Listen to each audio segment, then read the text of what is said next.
Nyikwa Onagi, nyikwa Jokanyanam, mine kod wuone, ojende kod jodongo, yawuowi kod nyiri, okweuru.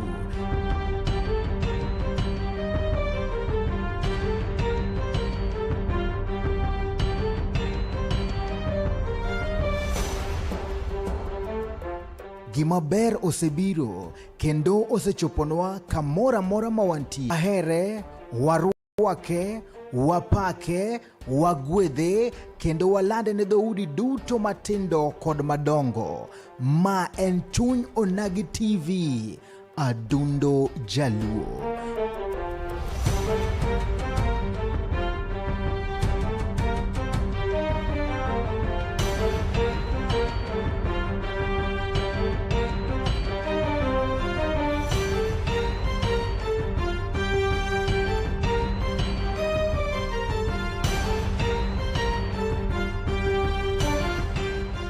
Wang jowi mamarwa, girwa mwageno, chopi mondo wambeki, siasa, weche somo, pur, ohala, kod dongruok, kaachiel kod chenro mamoko.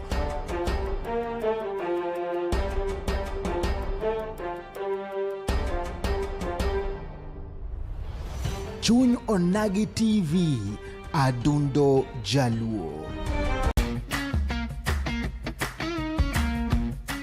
Looking for furniture that speaks comfort, style, and strength? Welcome to Kolweny Furniture's Kisumu, where quality meets affordability. From elegant sofas to strong beds, stylish tables to modern cabinets, we've got the best furniture to turn your house into a home. Enjoy great prices, long-lasting durability, and reliable delivery services right to your doorstep. Why settle for less when you can have the best? Visit Kolweny Furniture's Kisumu today. Call us now on 0716 520 294. Kolweny Furniture's Kisumu. Built to last, price to please. Welcome to Irad's College Kisumu, where dreams take shape and futures begin.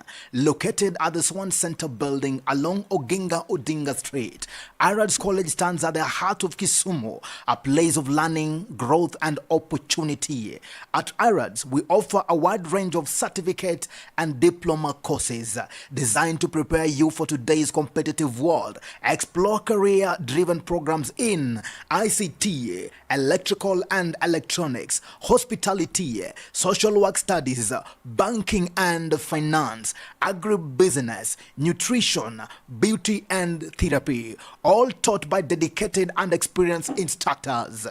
This January intake, your journey starts here. Whether you qualify with a discipline, artisan level, or higher, Irad's welcome you with open doors.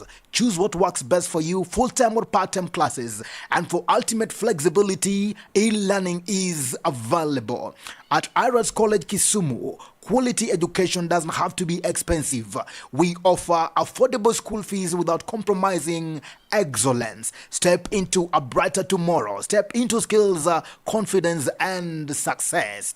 Irad's College Kisumu, empowering minds, shaping careers, building futures.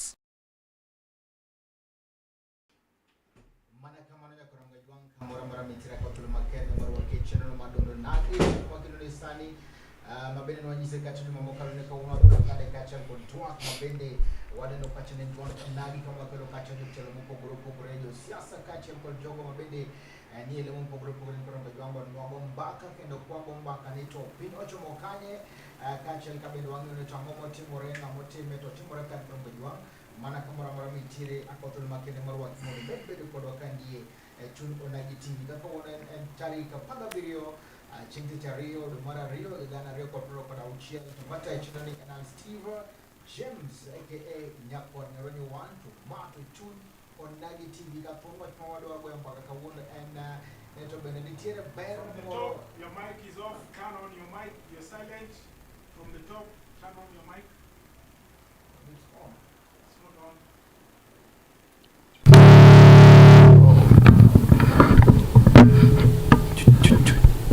One,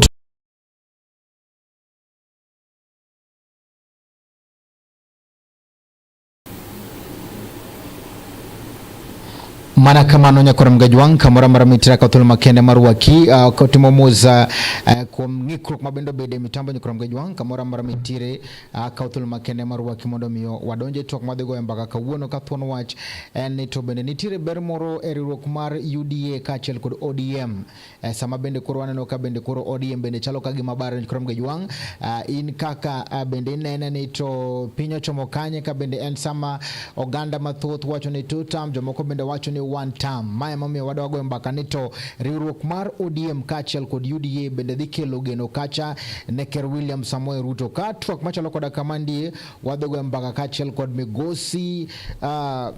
Migosi Charles Osako mabende anachiel kum jogo mabende koro tie sirkal krongo jwang mondo manene to chalo nade mata ichendo ni Enad Steve James Nyakonyaronyi 1 tarik ntareka paga berio de marario egagana rio koda proro koda uchiel akathul makende marwaki mondo wachak twak mana Chuny Onagi TV Adundo Jaluo Charles Osako irio nade wamoro kwa nini kandi igani kama namba morka yodo raka igani mukunga happy new year happy new year happy new year Steve moro kabisa aneno ka idonjo gi teko mang'eny samba moro bedo ka hapa nan ka iga mokalo yes ukaja kadugo nyaka ne iga chakre mana mano ka nini ta no kileny manoma kata ko ka ko marache ero kamano ko kamano to kauthul makende mondo mi mondo most na neno mara ni to osebedo nade kata chalo nade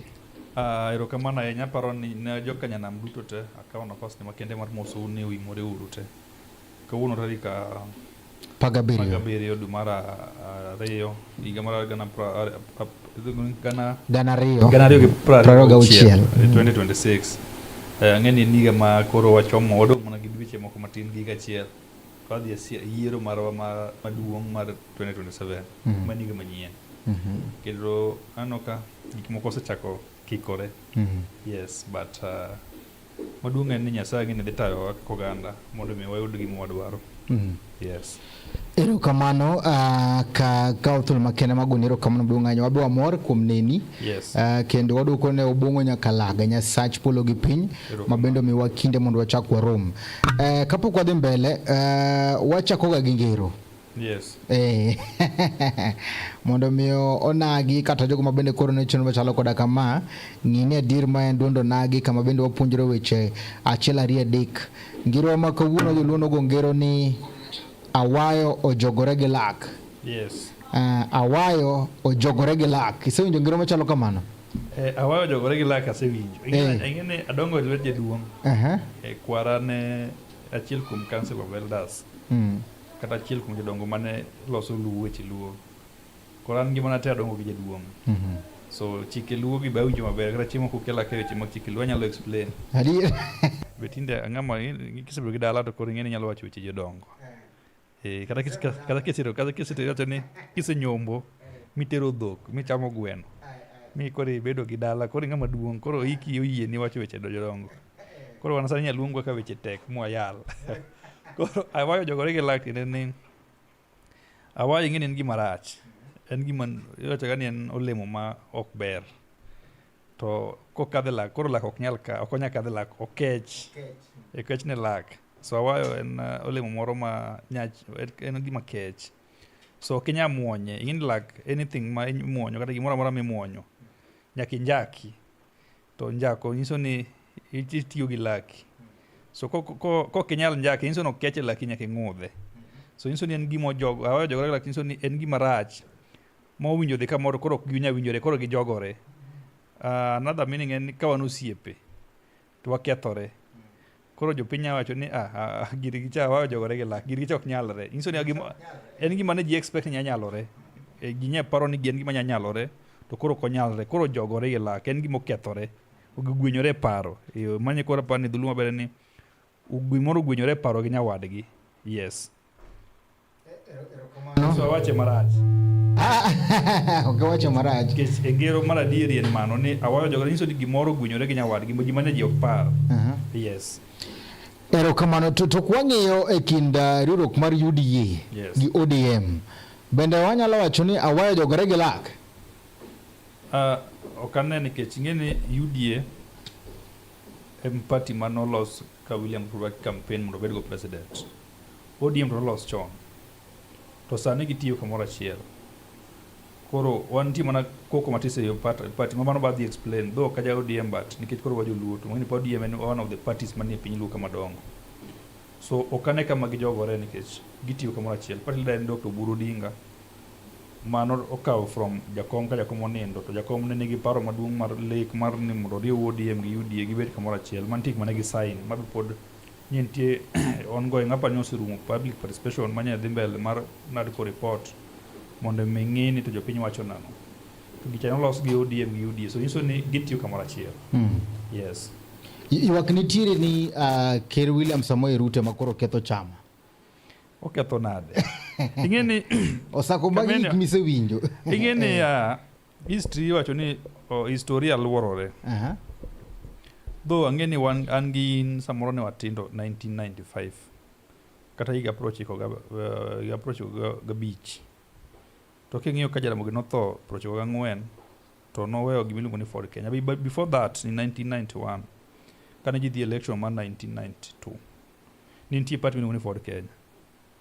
Jaramogi nodhi go kaso at some point kata seche moko kanyo no pog Ford Kenya into Ford Kenya no nentie Ford kaso poge to Ford Kenya gi Ford Asili ma Ford Asili ne Martin Sikuku gi nani ilungo ninga nentiere jakikuyu moro kanyo mano dhi gi party moro moloso gimino ni Ford Asili kaso Jaramogi dhi yiero mobet namba 4 ki paro maber tok mano to Jaramogi after 2 years Jaramogi otho ka Jaramogi otho in 1994 to 95 Wamalwa Jaramogi nodhi yiero ka Wamalwa mane jakom mar chama miluongo ni Ford Kenya ka gidhi to gichako campaign against Ford Kenya ka koro Raila ngine ka koro Jaramogi osetho koro Raila nodong koro ne campaign to rengo ni mane nitiere at that time morengo no campaign against Raila moriwore ki Wamalwa mouso chama ma chamo dhi ma Ford Kenya odhi ma Raila owuok e Ford Kenya moloso party ne more sign mo the election gi party manyien apani dong manding'eyo.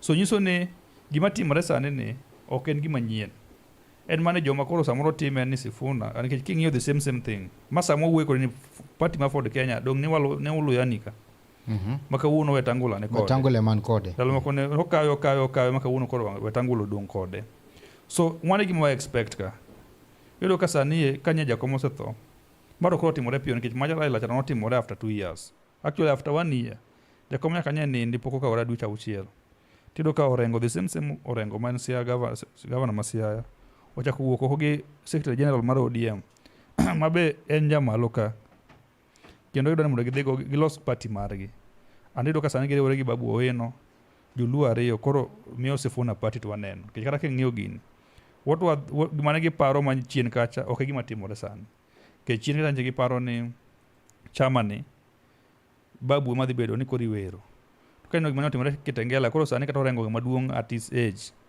gik mosetimo te ongera nga wacho wach ni rali iluonge to fwaya uwa mathis to tieko to jiwero ka jiwero Sifuna nyiso ni ka jo oko tang kata jo ODM ma Joluo to party ni biro dhi adhiya kamano modong kata ne ng'ato nkech samobe kata Sifuna ok bibedo kode mobedo loyani kucho modong kamano so jo nyaka winjre ni Jaramogi ne party no dhi mokaw gi jo Western maka uno odong gi Wetangula ODM ni boko gitang to rengo buro mana time notimo ne party mar Jaramogi cha ma ODM be dhia kamano so mando koro ka gin jo ODM nyaka gin pangre maber yes but samewa choni Sifuna kama party yes to wan kandi be party leader Dr. Buru Ginga mabende wan gi kocha Dr. Buru Ginga kachel ko Gladys Wanga mano governor ma Homa Bay ere ngama bende koro damo wach ni koro chalo ka gima bende koro doka party no but again is party nigi structures kata party nigi gimiluongo ni structures ge and the structures mag party en so far kata samo weni party leader mar ODM en Buru Dinga to kineka Sifuna emane NSG nyaka nye koro gole makoto duoke so sani mwawuoyo ni en ni nitiere factions gima notimore ne Raila 1995 cha mano renge manotele gi Wamalwa ema koro rengo chako timo ne Buru sani So it is a kagi succeed to sawa. To okane kagi succeed nikech ingeni sane to jo pinyo chio. But kora is upon jo amani jo ODM manyoero Raila mondo mi omak party motegno dong koni mondo mi oganda wadongi party. Kech kok geweyo to party bro dhi. Kech nitie joma ni behind Sifuna ke Sifuna senator level na chako nyabelo gara pesa manya mobilize gorali. Niso nitie joma kuma samoni behind him. Matemo mondo mi oketh chama ni. But be intention maduong mar gini ten jaluo ge sirikal. Kech king'iyo ingeni kawuono Sifuna wacho ni gi support president. I mean give support gipingo giwacho one term. Sama giwacho one term ni to giwacho ni ging'iyo legacy mar Raila. To the last public speech mar Raila kama wuoyo mogik en ka nodhi ko Fibia Siyo. Mano wacho maber ni pod gi jibro dhi nyime nyaka 2027. So kiwacho ni un jo ODM kendo wacho ni gin jo ODM asili. To nyama neno jo UDA nene function gi nitie jo Jubilee nitie jo parties mamoko inso ni an lip chama bok girwako. So inso ni ok gine gir ODM ne. Ok gine gir ODM ne, gine ODM gimoro. But the thing en ni ka jo oko tang. Kechingini orengo to sani onge future. Onge future mwana wacho no orengo ni future moro. Kama nene future kanyo ni babu wena. Ema wacho ni age ne chapo rotin. In the next 10 years podo the bubro exist. You know the only election morengo the ko en could take in 2027. Do could take no ka en monya lo participate. Ana ka slogan mar Sifuna gine linda mwananchi. No but sani oloke ni sisi ndio Sifuna. Mana koro nikech mana gikana Sifuna ko introduce waje mimi ndio Sifuna kwa mana slogan mar. No but mana slogan masani dhi mbele. But kingiyo gilinda wananchi from what? Anna feel ni anga yano kara wewe Sifuna because Sifuna okja turwa. Ingeni ma TV ma turwa. Onego korengo nenga maber at this age kech en go buru gi ombore matin. Jakom chotho ka ji ko prepare ni jakom nyalo wewa. So yo ka oburu to gibedo go piny to gimanya nyang gi joma madongo gi then gikawo joma tindo kech joma dongo rieko lweny to gibedo gi joma tindo iwacho ni jakom otho to rute president way forward en mane wadhi uru kaka oganda luo karuto kata wadhi odango sane wan gi ministers ariyo to wan gi PSS actually wan gi ministerial positions adek nikech AG ni cabinet so wan gi positions adek mag ministerial. So sani wadhi negotiate wan gi PSS ang'wen. Kwa duogo 2027 wadhi odango tok 2027. Mane gimono nego watim. Mane kama bende nagomo na penje nikech sani wacho ni nikech ingeni kawuono Orengo will lose his seat. Manta dier makende. Josia ok chak yiero Orengo. An jaluo ing'e ka jaluo chal. Korengo se lose seat ne at his age kichodake bonus Nyasaye biro ng'iyo kaka higa mamiye mondo dagi. Miso koro onge gi future gimatemo wacho. The only luo manie gir gino man gi future en koro en babu because babu is still very young. In the next 40 years koko ja 80. So inso ni podo ngama pod tin. Inso ni obiro bedo yiko Orengo in the next 40 years. So sane mane jiriwore andagara king'yo babu koko osesa mana robino ka jo DCP mabe gi support. Ni ose declare candidate gi ni en Gakur. Iluongo ni Gakuya. Manye owachi ni nye irigijio declare maber ni Nairobi County kama koma koro gidhi negotiate en governor giseyiero koma gidhi wuoye en senator kaduogo piny. So inso ni Kikuyu se rally behind Gakuya in Nairobi. Sani senator nani ose declare ni dhi chung senator Jalango. So inso ni joluo biro gocho Jalango. Kidero inje no kochung ko wacho no dhi chung Nairobi. So possibility mar babu bedo governor Nairobi koro zero. To go siasa kionge position after 2027 bro chalo ne lake siasa yot ka in office ki wuok tiwanj iluonge ni MP ano kaka kwa the functions ge yudo kinyise ni former governor chunga fuas time urumo nyiso ni itegno mana ka pod in position. So sane makano kana gi joma neno mbele ma interest in mar luo to ne giriwore kaka oganda to gibiro together to gidhi kaka oganda chiel kech gima Kikuyu temo ng'iyo kotelni gi ok not Kikuyu te but gima sani Uhuru Kenyatta temo ng'iyo yani to divide Luos monde Luo bed gi kura maonge monde gin gidonji nikech gin they are preparing for 2032 and that is the reality. No Okuyu ong'iyo ni Ruto ma 2027 to serumo gin girali behind Ruto I mean bedo mochiegni monde by 2032 yud ka gitegno kech gin magin gi pesa piny Luo ka nyisang magara kawuon kiwacho ni dwaro 1 billion immediately dio di guomga onge ngama nigi pesa no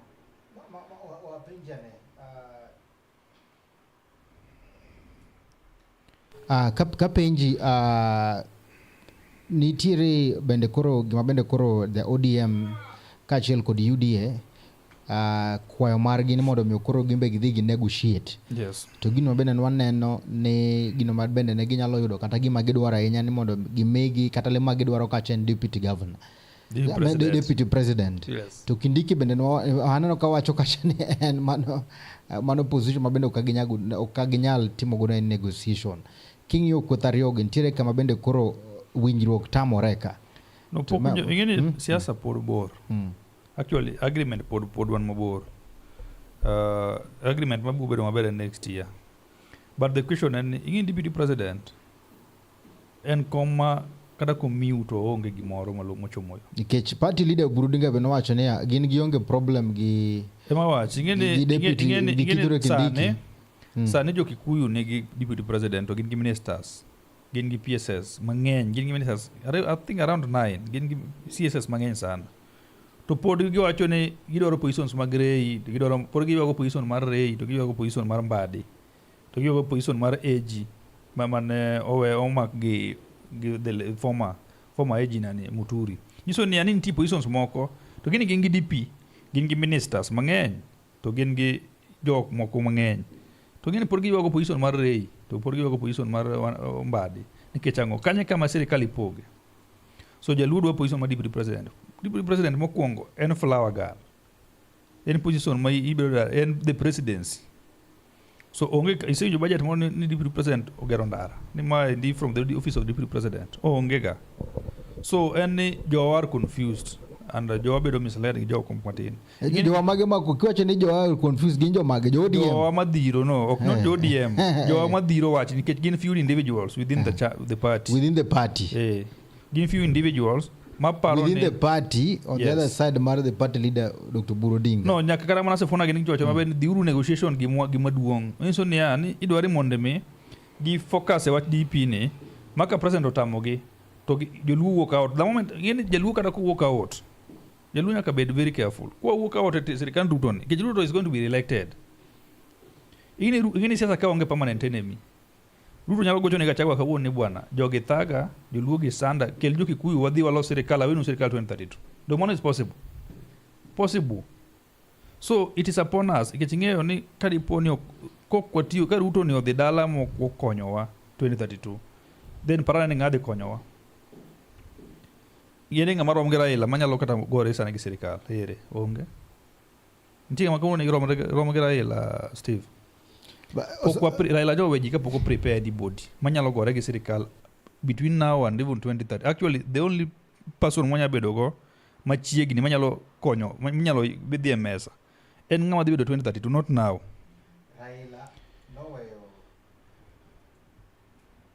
Raila no chama mar ODM no wo the person ngama duong ka wuono ingeni ya ngama duong nyaka bed kama ingeno sani wawach ni gimoro Osako wapenja ne kapok wadhi mabor kingpin wakunga tie penjo naro ne mondo jopiny ingeni mondo bed level mar Raila cha nyaka bed ni leaders nyalo rally behind you. Nyiso ni kada kilungo bura ka wuono jok mino wuoyo ni kingpin gi apenjo ka pile ka wuono ka gilungo bura be jo jite nyalo dhi kichedo ka jomo kulungo bura tedo ka en modhi gi jomo choki e ground nyalungo ingeni Raila nchi nyalo samon all bishops Nyanza ka Raila nchi nyalo samon all elders Raila nchi nyalo samon all leaders makata ko jok modhi mathiso wacho ni wato koro kwanyal dhi mana matin Raila nchi nyalo samon all youths and Raila nchi samon all the sectors te mag Luo ntie manya timo mano sani e piny Luo ka and ingeni 2027 next year and after 2027 ntie nganya timo mano pod waonge go kaka jogite ket joma wacho ni dobedo kingpin ke kingpin nyiso ni ani in moganda no te winji youth winji church winji elders winji all leaders te winji ntie nganya timo mano kawuono pod onge ga piny Luo ka. So nyiso ni ani nyaka wa prepare mondo water William Ruto to ingeni kwase William Ruto 2027 modhe dog kor ka wadhi ng'iyo ni ng'ane ke sirikal bok diom ke inoko ma sirikal emo pok wayomboga ketwa no wuok ga withdraw sirikal moro moyierwa nyaka bed ni yombo jok mosebedo president gite nyaka bed sirikal ok nya yombo ni wuok oko from position ni street go TB ngiti alala street bedo go ok nyalo Ruto ni nobede sirikal obedo president, Kibaki obedo sirikal obedo president, Uhuru ni obedo sirikal obedo president, and the next president madhi bedo president mar Kenya ka, they work from the government. Ma ODM ko chungo candidate margi. Ngama dhi eri nga ODM nya chungo sana. Ji to nya chung kata walo chung president. Onyango lo chung. Ji ochung mang'eny. And ingeni sasa manye kata manye Ruto chungi Raila nya wan gi Abdu nya wan gi waja koya. So nyaka jogi ko president wuoth. And jomuchungi kipenjori ni gidhi bedo na dong gere constituency magen go. Ingeni kiwacho ni chungi piny Luos nyaka bedo Joluo support, Joluo dima support. Adone ler na gimoro kandie parok mabende koro samoro bende koro ni ODM kan kech nitiere paro kikore kone gi kone party ma nigi party leader Dr. Oburu Ginga mabende wan kata gi Gladys Wanga gi mechalo ka Junet Mohamed Oganda feel ni gin gidwaro margi to gisekiwa positions margi king'io Sifuna gi Lange bende gimbe giwacho ni gin gitimo gimane babu nyisogi mane gima gi fight negi ana feel ni ODM ko baro ki winjo ka mama Ida okay wapenjane kapok adhi kanyo gimane Dr. Buro Odingo timo kata gima bende koro ne puoth ODM otimo mar golo Edwin Sifuna e lemo mare en gima ber. Yes, ing'eyo kata UDA no golo Cleophas Malala chama okay ingeni the spokesperson ma chama NSG niso ni ka ose wote motieki to ngama somo ga speech mar chama kata mar winjruok mar bura en ga SG ok nyadhi against party.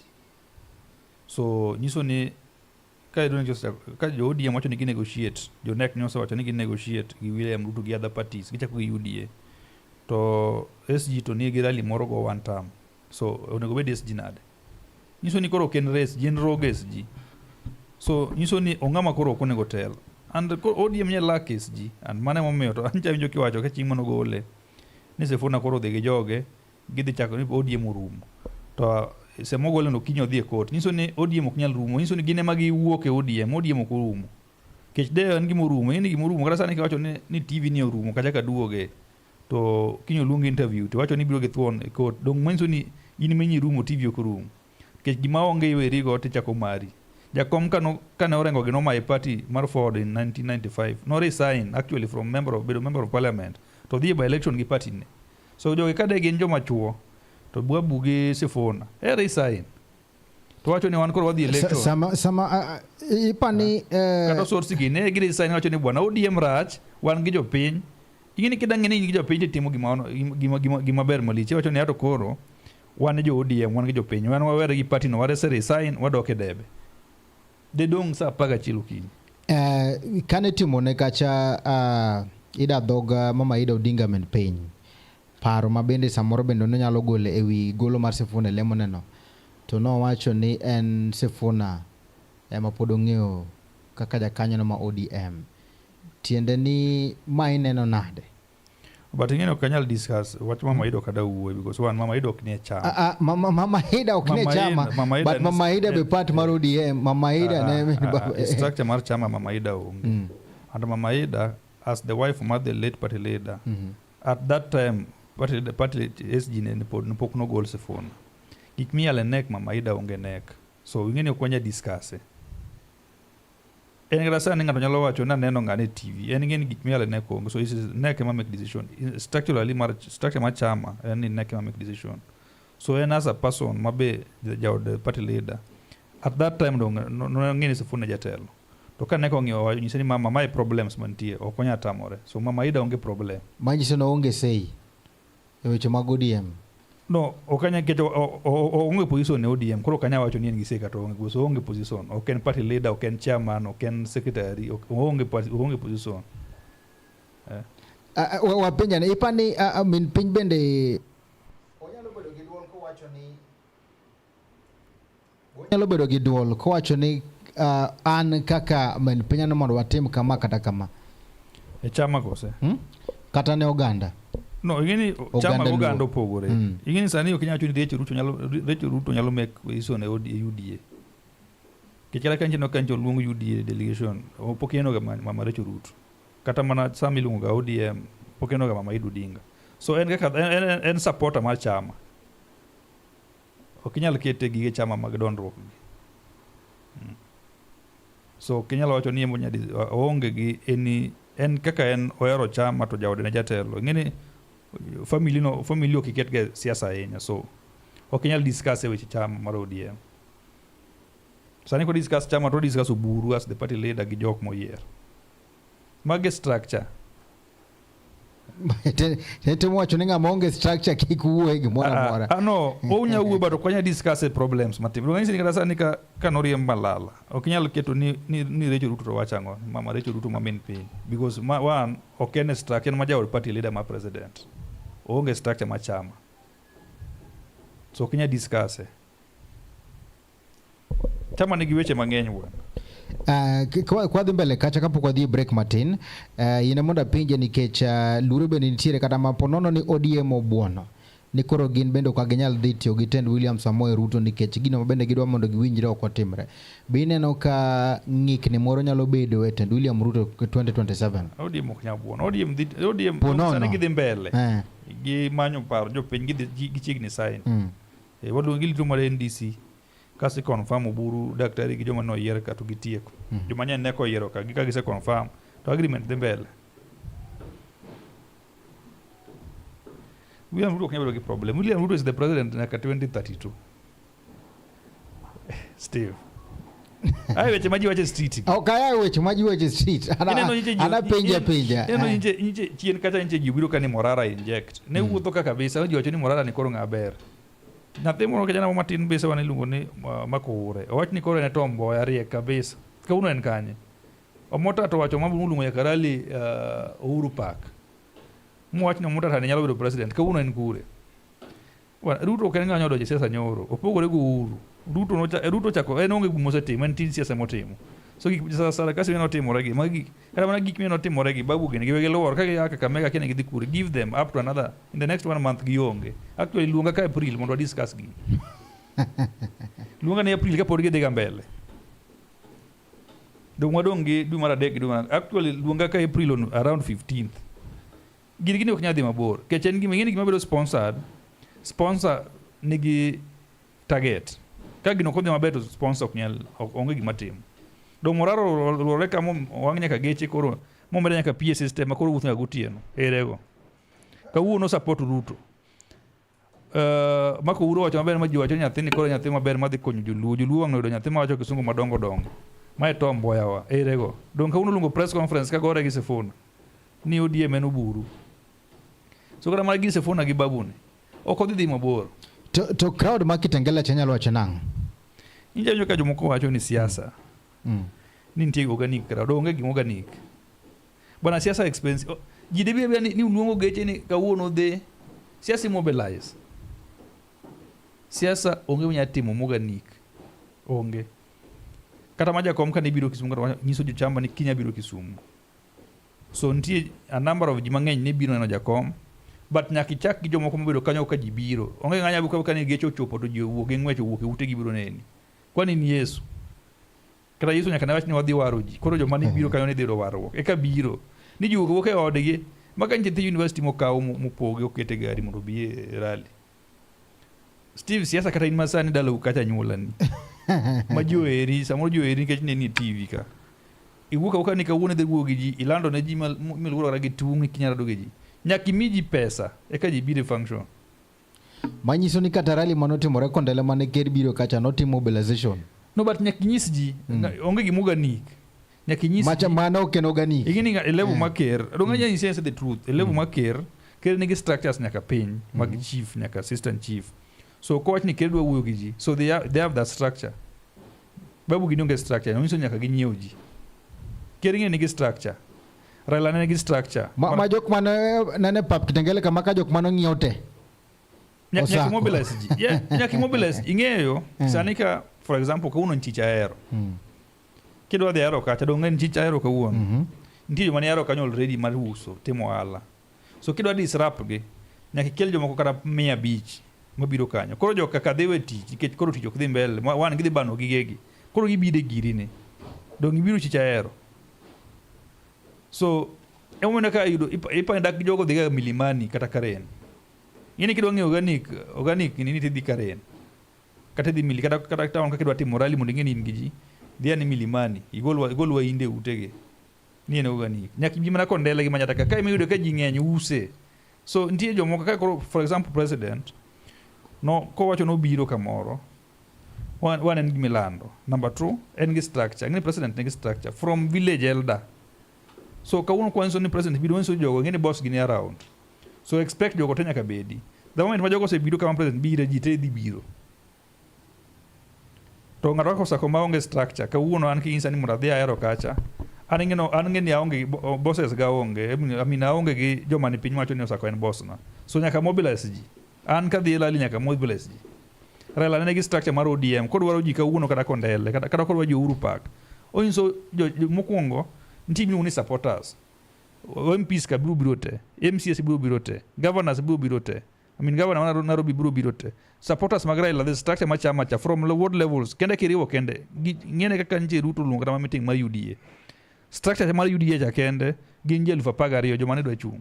Ipa joga Ruto wacho ni kawuono radhi luongo rally Nairobi to wacho ni biuru kaka jo UDA. Dong ji adi madhi biro. Kata mana jomoko nitie mtokni otamo mondo odhi State House. Ng'eni ok bedo mobilized. Ichulo pesa ni kaka jachung' kech ne nitie pesa mane chulo. So a level mar babu gi Sifuna pod gionge structure minyacho ne ginyalo luongo organic crowd maka jo michulo pesa. Mana kama kuna mgaji wangu mara mitire akatul makene mapoda medorwa ki mondikete mane Chuny Onagi TV podon kande kachel koda megosi Osako Charles mabende nakachaja non sasa ni kuna mgaji wangu ginu mabende wawe en bende Riuruok mar ODM kod UDA kelonda do moro ni kuna mgaji wangu kose awayo ojogorage lak med mana kete Chuny Onagi TV wadhi break Martin weche magwala kang waduogo to wadhi nito ang'o momiyo ganda mathoth osebedo kaywak ni tend William Samoei Ruto ok dhi negi makare kato bendo dhi nyiso ni to chalo nade nikech oganda mathoth bende koro osebedo kawero kacha one term two term odhi nyiso ni to gino mani mabende nitire kochopo kacha ka gana 227 kete mane Chuny Onagi TV waduogo bang' sama chuok.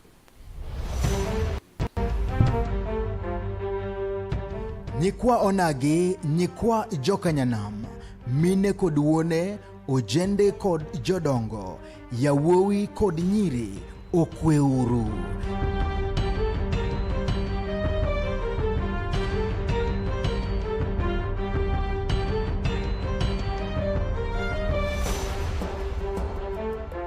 Gima ber osebiro kendo osechoponwa kamora mora mawantie.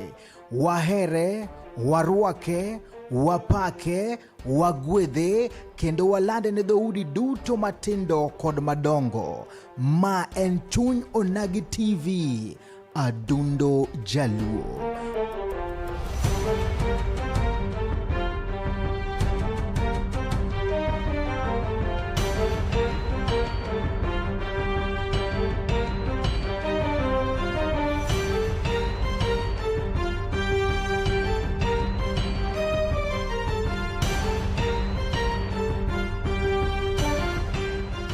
Wang jowi mamarwa, girwa mwageno, chopi mondo wambeki, siasa, weche somo, pur, ohala, kod dongruok, kaachiel kod chenro mamoko.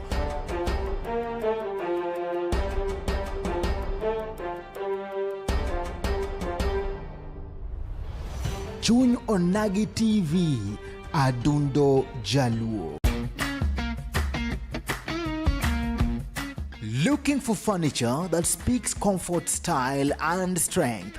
Welcome to Kolony Furniture's Kisumu, where quality meets affordability. From elegant sofas to strong beds, stylish tables to modern cabinets, we've got the best furniture to turn your house into a home. Enjoy great prices, long-lasting durability, and reliable delivery services right to your doorstep. Why settle for less when you can have the best? Visit Kolony Furniture's Kisumu.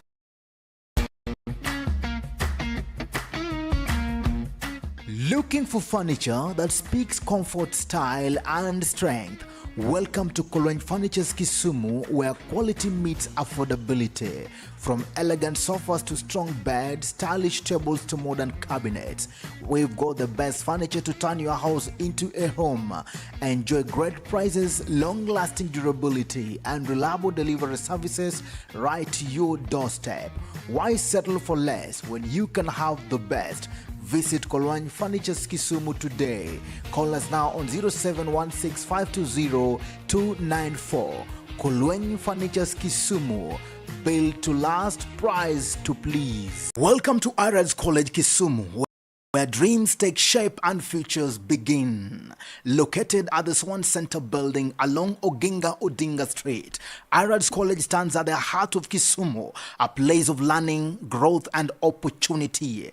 At Arad's, we offer a wide range of certificate and diploma courses designed to prepare you for today's competitive world. Explore career-driven programs in ICT, electrical and electronics, hospitality, social work studies, banking and finance, agribusiness, nutrition, beauty and therapy, all taught by dedicated and experienced instructors. This January intake, your journey starts here. Whether you qualify with a discipline, artisan level, or higher, IRADS welcome you with open doors. Choose what works best for you, full-time or part-time classes. And for ultimate flexibility, e-learning is available. At IRADS College Kisumu, quality education doesn't have to be expensive. We offer affordable school fees without compromising excellence. Step into a brighter tomorrow. Step into skills, confidence, and success. IRADS College Kisumu, empowering minds, shaping careers, building futures. Welcome. Mana kama nyukura mgajwang kamara mara mitira kothol makenda magonero kama na madunga inya kumkete mana Chuny Onagi TV Adundo Jaluo gomba kakande kachel koda megusi Osako mabende nkacha janon siasa kendo chiel kumrowere mabende kuro tiyo e serikal kendo miwa kacha ber Marker William Samuel Ruto kendo sako wacho kacha ne tutam ungengano mabende sa nyalo chung kachiel kod William Samuel Ruto mayombe igagana Rio kod praro kod abirio don kamane kake wache mane kaka en to mane kake ng'e kaka odhi bet kamera mara mintiere nyakora mgajwang ponono ni kachagi pinjo mora mora akothon makende mondo miarwaki emia pachini to chalo nade tuon wache ni riuruok mar UDA gi ODM bende nokoponi ODM obuono bende kachiel kod UDA bende nyalo kelo kacha ng'ikni kata mana ng'ikruok ne kweth mar UDA mondo mi gichak gedo kacha telono mar ker mar igagana Rio kod praro kod abirio med kete mano Chuny Onagi TV kende ka bende adwa kaw thuolo makende mondo kora som pachi ponono kacha gi penjo mora mora ma en sama bende kurwa yaw live mago mag Facebook page Chuny Onagi TV, YouTube page Chuny Onagi TV kachiel kod TikTok mondo mi ornwa ote magi kata watwaga maber kabisa. An kande gi iluongo ni Michael Odiero wacho ni twak mit matin kaeto wan gi misiani wuoya wacho ni Steven twak ber kendo Osako ng'ama ber ahinya sema nyandiko ni youth leader msiani we chuli kijana wa rais from Kondele manye nikech en gi paro maber kod ojende since en one of us osasiro bad vijende mang'eny sana. Osaka winjo ka gino buogi ng'ane wacho gima onge wacho gima lich eni maber mostimore kako ng'eyo moka ng'eyo ing'eyo ni ojende siro ojende nitie gi many ways. One, nitiere konyogi mondo giyud gima gidwaro. An mobiro iri samoro inyalo mako badgi na way mana yo ma siro ojende yani ka diponi nitie gima idwaro kamoti inyise ni igocho ne ng'ato kech koro bedo machiegni gi samoro PSRA mondo nyalo miwa ng'e ji mang'eny. Koro kata for example ng'ato dwaro mondo bi olende kata un gi nafas dong unyalo mako na bade. So that is the only way ma jowa nyalo tiyo go en ni king'e ng'ato to ng'ato dwa gimoro kanyo tikonye mondo ng'ano yudi. Mano yo mayot mano gima natimoga. Tiyo gi network na mar konyo joma nitie around. Yes. Wadugi sasa kachama tena ndio mnapiga moko chela ya dakika to bende watika twagni Wanti ni kaki sene bagini mabele koro dimba la kande sana. Ti yuaro kachel kolegi yuaro between senators gi governors. Yes. Na neno gino ni senators wacho ni governors wacho ni senators arasgi kata mayo gi pesa. To senators wacho ni governors ok dwa dhi mbele gi. Ana paro ni nitie problem e devolution, nitie part mo mano ko winjo maber. And nachako wacho gini chon sana ni king'iyo kata mana ingeni kaka devolution tiyo US ni senator is powerful mwengo governor. And in US, senators ema bedo president, not governors. Governors gin purely managers, kata gin joma manage counties. To kineka gibimani gimano kata mana joma no kelo devolution no ngeni dhi timore.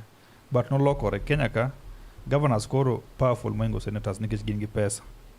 And king'iyo penjo na yudo ka adier makende ni county government no kelo mondo lok ngima japiny nikech chon yudo ka processes ni pogo ka DC.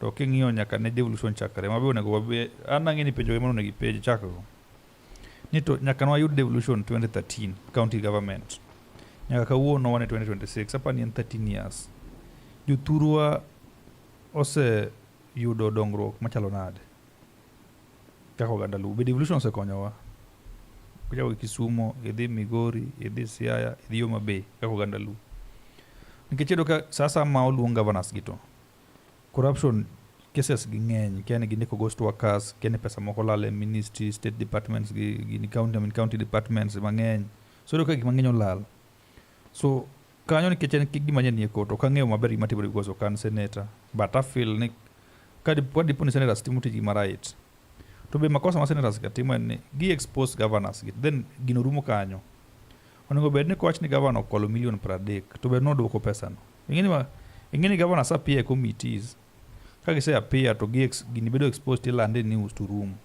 so the question onego japiny ni to coach ni Kisumu county million per day kolal to nyo lal kata through ghost workers na yunyo kana lomoko kata ghost workers moko no watch ni nitie ghost workers moko coach ni ghost workers gi nitiere county kata county B to ere kaka ghost workers gi idilgo kit senators ok gi offer solution gin gi expose to nano ka nyol wanchu luonga IG mar police nyo wacho ni gibro mako governors gi I feel ni it is high time mondo waket tekoa kuom jogi monde ka governor nigi makosa to okete kando ndalo moko nitie gimo mano bedo introduce ni step aside ni ko governor corruption case to step aside I think that is what should be done monde miyo jothurwa oyudo konyruok nikech adier king'iyo counties wage moso luo ka ok gitim maber ahinya kako nego timore counties wa makaluo ok tim maber to ingini senators wa koluong governors njano koluong governor ma Homa Bay nyondi ko barua ni podonge matin aleno ko orengo ncho ndik ni barua jogo nego dhi senate mondo gi explain to after that bono ngeni ka gisebedo exposed what is the action man next and man ikaw negi okang mane mikaw negi kata tuo mane mikaw negi mondo wangeni koro at least pesa lal gi duoko pesa to bineno ka governors wa makaluo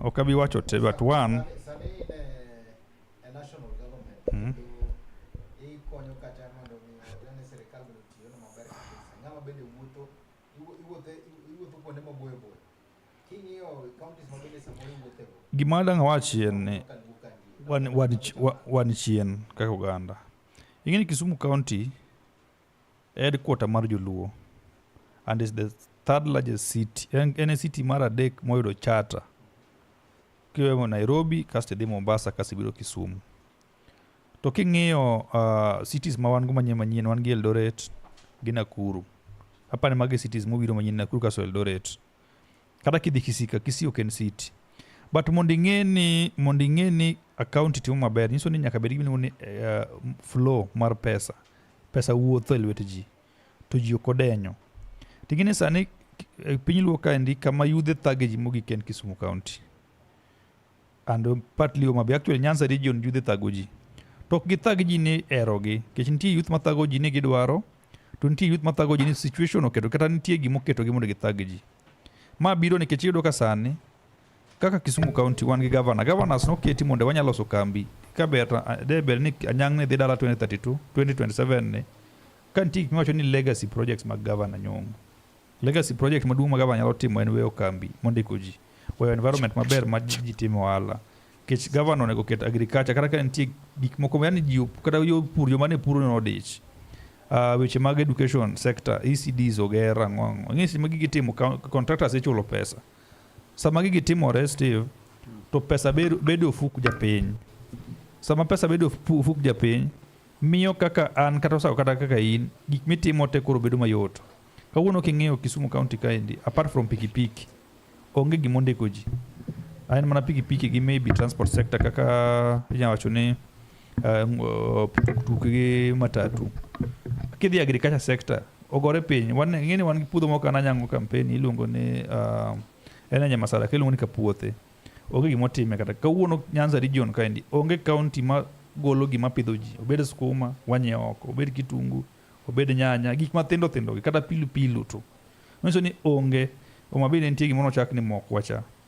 Kade no bed no ket maino motegno sande koro kata mwoge ok wanyiew kunde mamoko. Siaya County nitie kama ne muindi moro msungu mono biro kama okelo gimoro e yala swambo kata moloso. At least dekoro ingeni kako kawuono governor ma Siaya inyama nene rallies makawuono gi nyaka nye chakre hapa nito cross we county no ne deputy ne. So these are the mistakes moko ne watim 2027. Afadhali wayier ng'at ma dhi konyo japiny kech kwa wewe moja kwa yiero kwa chakwa timo mistake kendo to they are pricing kata medok mar vijende gi bro kelo kata mana unu kubedo safe. Kech adier kijana kosetiko school to ng'ama engage onge. Kata unu kubedo safe bro ni kunyo ka ng'ato ni TV ka gimse biro choko kamera ge dhego nikech ang'o kubu medore to mondo kuon dog piny ni nyaka ket wa engage vijende. Kantie MP nigi project moro ok engage vijende. Kantie governor actually ng'ama engage vijende mang'eny en governor kech nitie a lot of county projects ma governor kochako ma governor is busy ground ka todo ka kawuono minister mar agriculture mar governor kata kawuono kama uwene kipenya ni nyisa minister kata mar sport mar nyanga kia kata mar fisheries kia tingini wan galura man nam lolwe. So governors also timo matin but jo piny pod nigi na first 5 years in the 2027 mar yiero ng'ama ng'eni dhi konyo governor oket ni governor onego bed ni kichiewo gokinyi tidhi e county government tiyudo governor office ko dhi Nairobi to dhi mana weche mag tich matis but kama onego bed no spend time na en county. Nyiso ni en governor wako chiwo kinto dhi ka en Kisumu County kata dhi Nyando problem ma Nyando en ang'o problem ma Nyakache en ang'o problem ma Seme en ang'o to ji olado gi delegation omino ka governors nitie gi minuni governors residence Anyang'no miyo ot kama duong' kata kanyo kipenjo ni ng'ato nitie ka jomo kia kata od Anyang'no nikech ang'o odno konego komiye mondo dage omiye mondo rade gi ji moko nyalo dogo fees. So I think the next county government the next county governor ma Kisumu nikech koro governor to dhi dala should be someone ma jo piny bro feel ni en governor. An mano onego bed ni itimo e counties mamoko be. To jo piny kendo onego bed ni feel. UDA golo candidate margi. No, son, it is too early to say that. It's too early to say that. Manyiso ni ngeni information party poko bedo kata pod onge gi information. Achiel kuom the request en ni mondo miyo iket kacha kiep mag od bucha. Kata gibilongo ni izoni. Man tangeno ok bitimore. Gima ng'eyo ni wadhi yudo informations mag political parties. Things will kata mana Gachagua nyalo support Ruto. It is again a day in politics. Duong kabisa. One day in politics. This sani igani tepo do bedo. Gima ng'eny sani kata play interest. I mean play to mondo mione interest. They are just playing mondo mione gitemo makwang kingi. Igine dicho kama koro ng'ato wacho ni ato koro to kanya piem gi. Kech ng'ama ji piem go ni William Samoei Ruto. Mabe jok meno piem kodagi ose piem kode before. Kano oseyombo gi before. Eno kantie gi ji wacho gimoni incho ko expect no nyalo dhi dala. Ni Ruto ni mtu mjanja sana. Injo kanjo wacho ni en kata wuon no kia no bro bedo dala. And by the way no kia. So siasa en ni iwuok oko mondo iraise stake. Kino ng'ato wuok oko ahinya to obiro makwang jatelo mondo raise go stake. So what bar party gimang'eni UDA the election UDA bro bet so obu mana form coalitions party moro koro UDA to dhi funjore ni bedo another party gimang'eni wadhi loso coalition so on tigmilu ni coalition agreements kata winjruok mag coalitions to William Ruto mang'en ni William Ruto knya support iko Kenyal kata bedo mana nyathine monyuol etka gi polisi achiel ni afadhali dong to dhi ondiki tich molo idhe to dong. Because any president nyandi kitich, nyandi ko president teach. And a good example ndalo mane osipre mo ntie karicho kele ngone Charles Keter. No chung ka ng'ato ni Eric Mutai. to mutayo ko siepne to ketero siepne ande ketero no dong ketero no miyo tich. So anybody be manyiso ga jowa kan anybody ma is expecting Ruto ok nyama ko bad ngato gimangeni party obiro ng'iyo ni ka ODM otegno Kisumu County Senate to UDA otegne governor to giwinjore ni awe ODM ochung UDA ochung, and that is what he did in many places. Yang Kakamega no gikelo giwinjore osero kunjore gi jobo lungo jinso ni kawa ngano chung nje no ka kanu nje do chungo senator to nje no ka nitendo ka nje dikudo wi video ero kamano Osako kwa dhi kwatiko mulagi moro matende mebadhe mabende wanogodo e sector mar shane mibadhe nade sete mondo tamre jino ka bende nitiera mibadhe mang'eny kabisa mar okti oganda mang'eny osebedo kayuak neno ka bende kata ka bende ne in one Steve kada penji ka and I want to be honest kaka jalendo mome apenji mondo dongileno imbi neno weche manyien kama wacho kaka jalendo ino wuon kama bedene bing'e ng'ama sha osekonyo koso win poki winjo ka in honest kan honest tijo kwacho no sekony tijo mabende yuak kata kedhi Russia kandi tijo mabende yuak kabisa dong yuak to nitire no yuak mane gimo me apenji ni ato yuak mang'eyo matimore is one mang'eyo kech corruption to kanya wuok kichano katie Ministry of Health what I know and mana mimula matin what I know is very simple and personally dawa pod ngima dawa is 8 years and samoro wiya wili ka chulo ne gaji mang'eny sha yodo ng'ato tuo to default to dio subtalo no thiedhe ok nya thiedhe gisha gino timore ne ji mang'eny, that is the reality. Yodo ka ng'ato chulo nyathine chulo ne ka dweche 4 to e chulo ne dweche 3 wiyo wilo ko chulo ne an mawuo ko ni dawa at some point inche tuo to yodo ka pok kare wiyo wilo ka chulo ne 2 months. I had to pay for those 2 months ko ka activate because kan gime chulo per month 330 ana chulo ka 330 ne dawa so e chulo ne every month 330 the moment mo default to ok nya thiedhi. And then friends mang'eny, I cannot just mention them. Ma no chulo mana kia mana dweche 4 to otuo ma shao chulo ne pesa kabisa ntinya ka MCA achielo kum MCAs ma Kisumu ka mane wari waba gi mono tho mon ni page ne mar Facebook social media ne shao konyo chulo ne bill mar 760,000 after chulo of 3 months. So inso ni gimoro moro maber ni challenges. So the Riuruok ye challenges okanya wacho ni ji apply for nyota ka ng'ato ne gi gowi ng'ato ntigi moko timo maber process ok odhi through koro chako go nyota rach koro kikawe njinya ka ng'wanya konyo no wuon so jowero shortcut so ana kwani kichako chulo sha to chula per month bed ng'ama up to date challenges to ng'eny igionge gima onge challenges kata done ka in ka microphone osim kae ok nyacho ni microphone okti mwa wilo niso ni mano is part of the challenge onge gima onge gi challenge so wang'e ni shani gi challenges ge but berne wang'e ni to berne to chalo nade berne en ni sha konyo jothurwa an moso jomok nyal jomwandu ng'e gima chak chando jomwandu bino gigo kok en ni ng'ato ok dwa chulo sha en gi insurance samo se kwalo pesa ne motieko obedo gi problem gi insurance so tamuri thiedhe odwoge sha to dwa chulo sha immediately to thiedhe immediately ok nyal timore. I have a friend mo ka bi mention nyinge ka ng'ama duong' kabisa ma jatelo insurance jo gikethore go kare en gi problem gi jo insurance koro insurance Osako konya mondo wadonje sha mondo thiedh nyathi obiro daka mogi Kenya konyo because nyakilu corruption cases then jo mang'eny ng'ene be niche claim gimano kan cha adien wale wacho cha yudo ka ng'ato claims emno ko ne oloro subtende mang'eny yudo ka ng'ato wacho no oyang' ding'wen oyang' ng'ute oyang' tiende oyang' iye yudo ka samoro tiende manyien nigi shida mar operation so yudo ko tim ne operation e tiende to records mo claim to wacho ni o claim nyaka iye to koyang' so those are the things mane challenges manya jo shayo do kedo ka gichulo ka gik maonge claims niche ng'eny moingo gik mithiedho give sa another 5 years yudo ka gigo se lost nikech mago gik ma yudo ka loso tek nikech ng'ato ya hospital sani owacho no athiedhi wich bar tandiko ni ewayango Steve kora claim yengo to itathi ami mana yath mar wich bar so subtende mag private giloso pesa kabisa kumasha ko kamano ne koro magajwang kamora mora mitira ka tulo makende magoniro kamano mdunga inya kumkete mana e Chuny Onagi TV kapoko tiko kande ka chel koda oganda mbondo twak ni wan gi jaja dero Joash wan gi Priska wan gi Sentinel wan gi Kennedy Diambo to wan kande gi misiane wacho ni through his network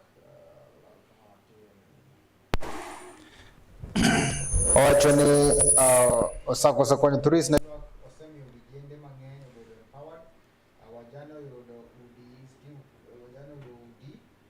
kae magi telo madwaro mae telo madwaro Kisumbwa kae kendo obro medo manye nikech ong'ama chunye ler. Akero kon katieko. Koso pod sa. Kitieko. One ngene wach moro ne kocho ka wach ID is the most important thing.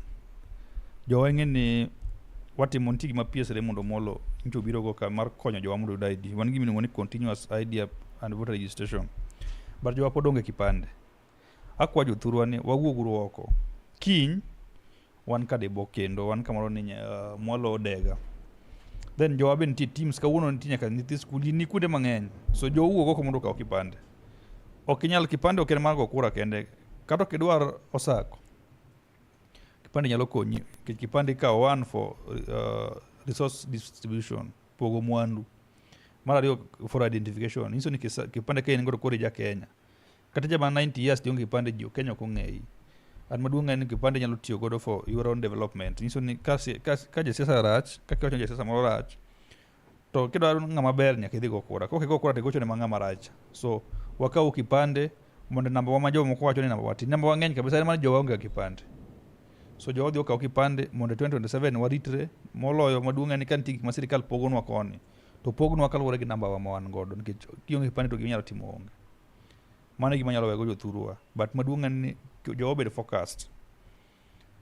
Oganda Luo njowe sirikal. Andunge sirikal moro modhi bede mopogore maruto nyaka 2032. Biruto nyalo jo piny nyalo ere mo med tam koro manto koro mare gi jo piny. But gima 2027 is a done deal. Anybody makiko itwa owe kiko itwa. Koro ngo serve interest manga machielo en sani future ne ongo. Owe keto Oganda Luo gi problems. Babu ngama potin is upon him to decide. But direction mokao all of them will lose in 2027. Ngamagi campaign ngamagi pingone be en ngama very serious. Neno kala lobo kona sa kuto pingo Ruto ma kawuono en dala. So they will just find themselves home in 2027. Gik magitimo gite gin magi dhi ywak. Ruto is very focused to Oganda Luo kik chik itgi gik manono gi. Kichano raka jomoko ne ayro kata jomoko ari adek go koko. Kik jo wak chik nikech in migo koko no ngame go koko no kiai. Inyo kaka wuono jomoko wacho kana Osako sekonyogi. Anati kan Ruto ni ang'eyo PSR mondo mol. Kadwa gimoro kuom Ruto kadwa dhi karu ran Ruto na en rei. Kase nyise to omiya gi ondake no jothurwa. Kawuono gik mitimo kata migero ute mag mon liete ang'o gite. Watimo because of PSR mondo mol. So in miwuoyo kato kadaga chagu kiai. Ipako one time TV social media inyo bundles ni monege dhi nyewo gara machake madhi kitieko tidhi ndo kech gechagwa to nendo Nairobi. Babu gi sifuna okiai uke TV gari kisego committing placards idok kiwuotho gi tiendi gidok ndege giidho ndege. Indege samoro kiidho to samoro dhi maiti Nairobi watimo notho ochoki. So it's very painful. So support ngama nyalo reach out to him. Mangeni mae to Osako.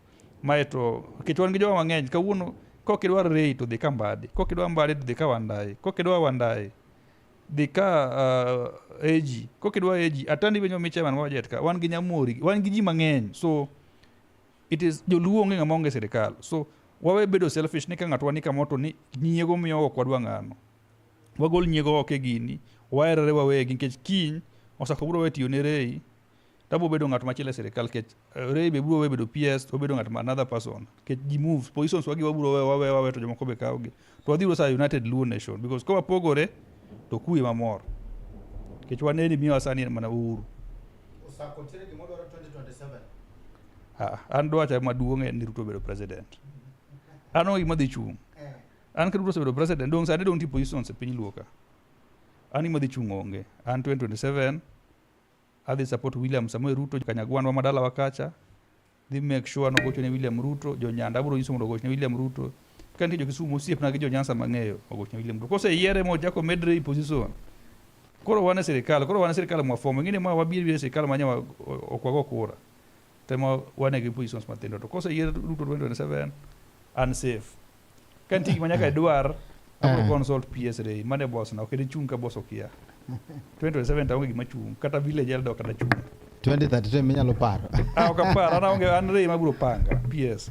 Koka manyo kurom gajwanga ka thuolo makende magoniro kamano maduong' ahinya kuom kete twak mar Chuny Onagi TV Adundo Onagi ka twak mabende nwago emba kanyo kurom gajwanga tolo mokwongo en bende riuruok mar UDA gi ODM ni kod ndhadhu moro ni kurom gajwang wagomba kande kachiel kod bende Osako Charles omiyo achani chalo nade plus mabende Ker William Samuel Ruto ne godo kachiel kod ODM gin mabende wacho kacha mabende osiro gitekre ne teni Ruto William Samuel Ruto ker ma piny kandi ema bende koro nyaka bede debe 2027 kato gi kwa mare mondo mi Uganda Luo oriwre obed gimoro achiel kono gidwang' kamano erokamano ne in mabende nikete chuny twak chakre wachak nyaka gi sani erokamano bende ne midusa mara mon godo kandi Nelson Manelo kore moto matek mondo mi chenro no chop kamoro amora mantiere nyaka kanyo ni kono gidwang' kachiel kod DJ nyama bende wan godo e studio kandi omboni director junior ni kono gidwang' kod Osako erokamano kuom chopo kendo ageno ni wadhiro bukandi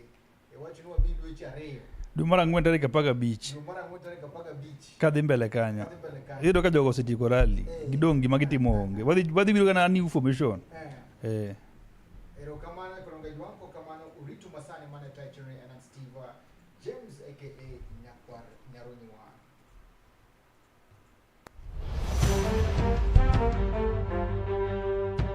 Nyikwa Onagi, nyikwa Jokanyanam, mine kod wuone, ojende kod jodongo, yawuowi kod nyiri, okweuru.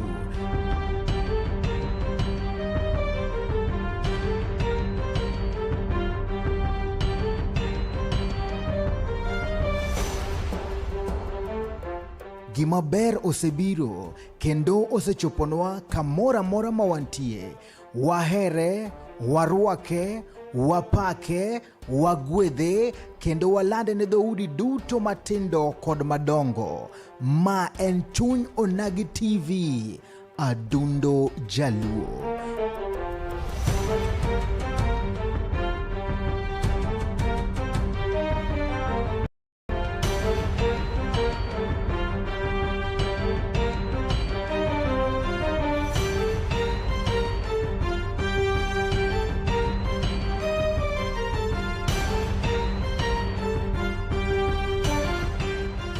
Wang jowi mamarwa, girwa mwageno, chopi mondo wambeki, siasa, weche somo, pur, ohala, kod dongruok, kachiel kod chenro mamoko.